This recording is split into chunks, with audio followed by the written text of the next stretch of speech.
Katulad po ng nauna nating ipinangako sa ating mga televiewers, nandito po tayo ngayon sa Camp John Hay upang subukan ng isa sa kanilang mga latest tourist spots. Fred, take it away. Wala akong masabi dahil sa sobrang kaba ko ngayon. Para po sa Magkahalong excitement, takot, kilig. Para po sa romansa. para po sa kabatiran ng ating mga manonood kung bakit kami po ay medyo ninenervous sa mga pagkakataong ito ay dahil kami po ay mag-zipline. Sa pangunguna po ni Kaloy, naisipan niya po na mag-zipline kami. Para daw po, sabi niya nga po YOLO daw wala po tayong magagawa. Yun po ang naisipan niya. At sa ngayon po ay hindi namin malaman kung saan kami dapat pupunta kasi ayan po, Treetop Adventure. Ayan po. Ayan, dito po tayo sa lugar na, dito po tayo sa way na to. Apo. Mga viewers, stay in lang para mapanood nyo ang susunod na mga pangyayari. Apo.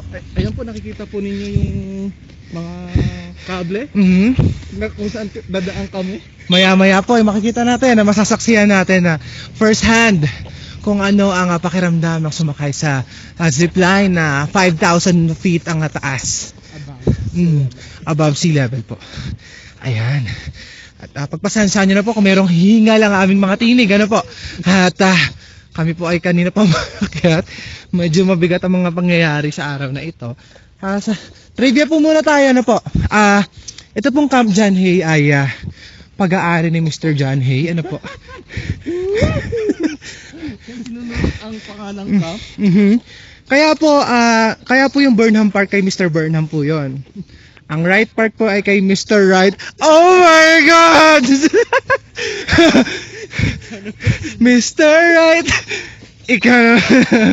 Ayan po. At siguro po puputulin po muna natin ang ating coverage mga kapuso dahil sa kikita po natin medyo malayo pa po tayo. Sayang po ang memory. Magpaalam ka muna, Fred. So, mamaya na lang at ito-televise po namin ang aming adventure.